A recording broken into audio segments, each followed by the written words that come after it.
Hello दोस्तों, आज मैं आप लोगों को क्लास 10 के HCF ज्ञात करने का तरीका बताऊंगा यूक्लिड विभाजन विधि से, जो बहुत ही महत्वपूर्ण है। ठीक है, ज्योमेट्री के एग्ज़ाम में निश्चित तौर पे आता है और 2 से 5 नंबर के बीच का ये प्रश्न होता है। सबसे पहला प्रश्न है 135 और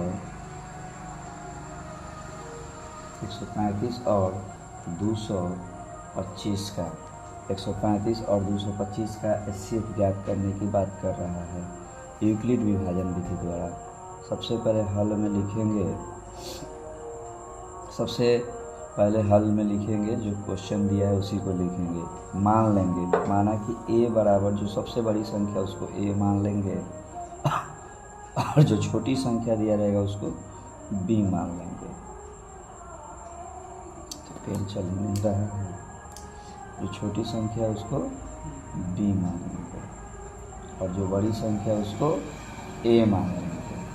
तो दोस्तों, आपको मैं ये बताने वाला हूँ जो काफ़ी एग्ज़ाम में बहुत ज़्यादा ही महत्वपूर्ण है।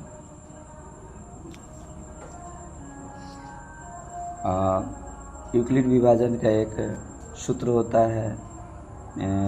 क्या होता है भाई? तो यूक्लिड विभाजन का एक सूत्र होता है जो आपके एग्ज़ाम में पूछा जाएगा और ये सूत्र भी आता है 1 नंबर के प्रश्न। दोस्तों, एक सूत्र है, सूत्र क्या है? a बराबर BQ प्लस R, जहाँ R जो होगा वह 0 से बड़ा होगा या बराबर होगा, 0 के बराबर नहीं होगा ना। ठीक है, फार्मूला है a बराबर BQ प्लस R, a बराबर BQ प्लस R। ये फार्मूला, इसी फार्मूला से हमारा यूक्लिड विभाजन विधि द्वारा बनेगा, जहाँ 0 जो होगा वह R के बराबर होगा या R से छोटा होगा या R के बराबर होगा। ठीक है, तो आइए इसको छोड़ देते हैं, इसको ध्यान में रखिए, बस ये फार्मूला याद रखिएगा, a बराबर BQ प्लस R। तो इसी सूत्र पे ये यूक्लिड विभाजन विधि का एक सूत्र है, इसी सूत्र से ये क्वेश्चन का सॉल्यूशन होगा, क्वेश्चन का हल होगा। तो क्या करेंगे, a का मान 225 दिया है तो a का मान 225 रख देंगे। उसके बाद b का मान दिया 135 तो 135 रख देंगे। अब हमको ये सोचना है कि यहाँ q का मान क्या रखे गुना में और r का मान क्या जोड़े ताकि हमारा 225 के बराबर आ जाए।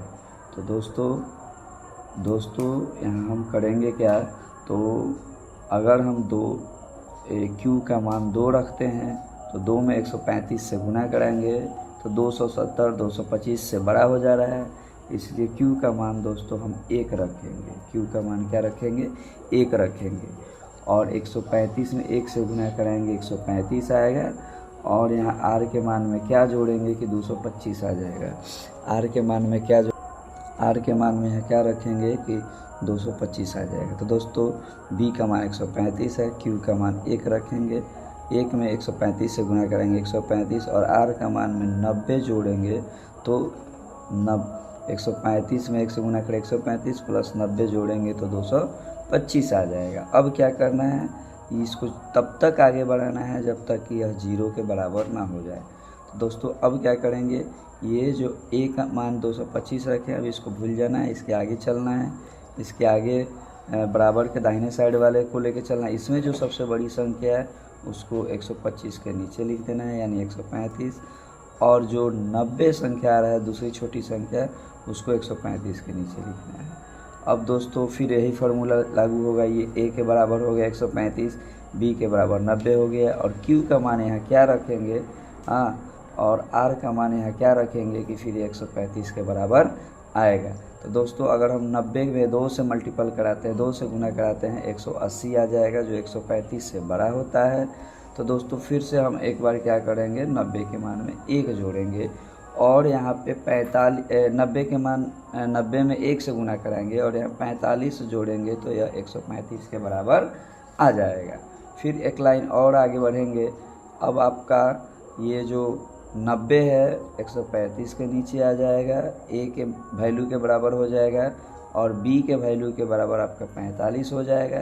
दोस्तों अब देखिए कि बी में यानी 45 में यहाँ क्या चीज़ से गुना कराएंगे कि 90 के बराबर हो जाएगा। तो 2 से गुना कराएंगे तो 90 के बराबर हो जाएगा। तो 45 में 2 से गुना करें 90, अब हमको आर के जगह क्या रखना होगा 0।